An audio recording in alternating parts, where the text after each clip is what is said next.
Photoshop টিউটোরিয়ালের 6 নম্বর ক্লাসে আপনাদেরকে স্বাগতম জানাচ্ছি। আমি মোহাম্মদ ওমর ফারুক।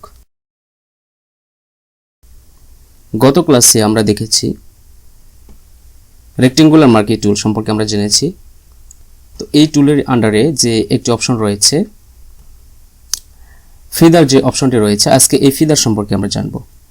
তো এই ফিদার হচ্ছে খুবই গুরুত্বপূর্ণ একটি ব্যাপার।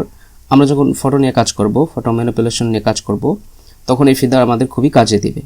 এটা শুধু একটি মাত্র টুল না, রেক্টেঙ্গুলার মার্কিং টুল বা ইলেকট্রিক্যাল মার্কিং টুল এইটা শুধু না, এরপর যে ল্যাসি টুল রয়েছে এবং পেন টুল, এগুলো দিয়ে যখনই আমরা কোনো সিলেকশন তৈরি করব, এই সিলেকশনের সঙ্গেই এই ফিদারের সম্পর্ক রয়েছে। তো আজকে আমরা তাহলে ফিদার নিয়ে আলোচনা করব।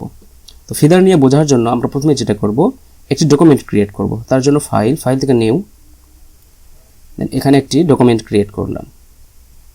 এরপরে আমাদের আরও যেগুলো লাগবে, আমাদের একটি পিকচার লাগবে, আমরা একটি পিকচার নিয়ে আসব।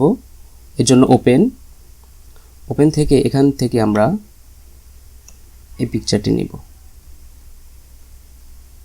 ওকে,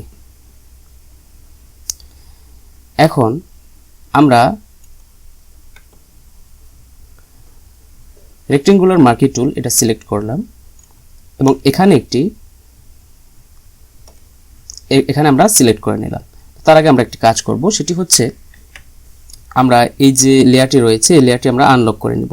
তার জন্য লেয়ার উপর ডাবল ক্লিক করব, দেন ওকে, লেয়ারটি আমাদের আনলক হয়ে গেল। এখন আমরা এখানে একটি সিলেকশন তৈরি করে নিচ্ছি। তো এই সিলেকশনের মধ্যে আমরা একটি কালার অ্যাপ্লাই করব। আমরা ব্যাকগ্রাউন্ড কালারটি অ্যাপ্লাই করলাম। এখন এটা আমি ডিসিলেক্ট করে দিচ্ছি। এখন যদি আমরা দেখি, এটা একটু জুম করছি আমি, এর যে বর্ডারগুলো রয়েছে, এই বর্ডারটা অনেক শার্প আকারে চলে আসছে। যেভাবে নিয়েছিলাম নর্মালি সেভাবে চলে এসেছে। এখন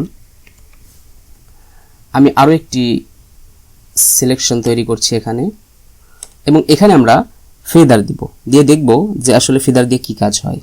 এখানে ফেদার দেওয়ার জন্য দুইটি অপশন রয়েছে, অনেকগুলো অপশন রয়েছে। তার মধ্যে একটি হচ্ছে আমরা সিলেকশন তৈরি করার আগে দিতে পারবো।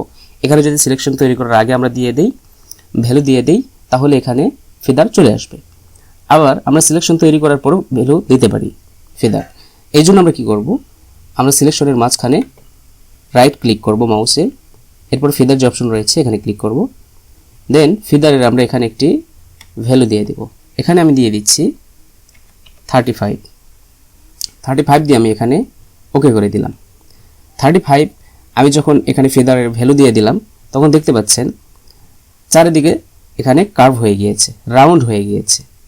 এখন যদি আমি এখানে একটি কালার অ্যাপ্লাই করি এবং ডিসিলেক্ট করে দিচ্ছি, তাহলে এই দুটার মধ্যে আপনি পার্থক্য বুঝতে পারবেন যে আসলে ফেদার দিয়ে কি কাজ হয়। এটার যে বর্ডারগুলো রয়েছে এটা খুবই শার্প, এবং এখানে যে বর্ডারগুলো রয়েছে ফেদার দেওয়ার পর সেই বর্ডারটা আপনি দেখতে পাচ্ছেন। এখানে আমি জুম করে দেখাচ্ছি,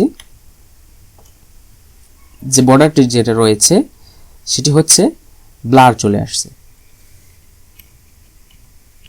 এটি হচ্ছে ফেদারের কাজ। আমরা যদি আগে থেকে ফেদার দিতে চাই, সেই ক্ষেত্রে সিলেকশন তৈরি করার আগে ফেদার যে অপশনটি রয়েছে এখানে আমরা একটি ভ্যালু দিয়ে দিব। এখানে আমি দিয়ে দিচ্ছি 35, দেন এন্টার কি প্রেস করলে এখানে আমাদের ভ্যালু সেট হয়ে গিয়েছে। এখান থেকে আমরা যদি এখন সিলেকশন তৈরি করি, তাহলে কিন্তু এখানে ফেদারের যে ভ্যালুটা দেওয়া রয়েছে এটা নিয়েছে। দেখতে পাচ্ছেন আমাদের এখানে ফেদার চলে আসছে। তো মূলত এটাই হচ্ছে ফেদারের কাজ। আমরা আরো ভালোভাবে বোঝার জন্য যেটা করব, এই পিকচারটি থেকে দেখব। তার আগে আমরা একটি ডকুমেন্ট ক্রিয়েট করছি। এই পিকচার থেকে এটা আমরা সিলেক্ট করে নেব। তার জন্য প্রথমে আমরা লেয়ারটি আনলক করে নিচ্ছি, এরপর আমরা এখানে সিলেক্ট করব। এখানে ফিদার যেটা এটা দেওয়া রয়েছে এটা আমি প্রথমে 0 করে দিচ্ছি, এখানে কোনো ফিদার আমি দিব না। এবং এখান থেকে আমি ইলেকট্রিক্যাল মার্কিং টুল এটা সিলেক্ট করছি, দেন এটুকু সিলেক্ট করলাম এবং এটা আমি যেটা করব এটি হচ্ছে মুভ করে নিয়ে যাব। তো মুভ করার জন্য আমরা কি শিখেছিলাম, আমাদের অবশ্যই মুভ টুল সিলেক্ট করতে হবে। দেন এটা আমরা এরকম ড্র্যাগ করে এখানে নিয়ে আসতে পারবো। এখন এটা যদি লক্ষ্য করেন চারিদিকে যে বর্ডারটি রয়েছে এই বর্ডারটি একবারে শার্প পরিষ্কারভাবে চলে আসছে। কিন্তু আমরা যদি ফেদার ইউজ করি সেই ক্ষেত্রে কি হবে আমরা একটু দেখি। আমরা এখানে ফেদার দিয়ে দিচ্ছি। আমরা আগে দেখেছিলাম যে ফেদার কিভাবে দেওয়া যায়।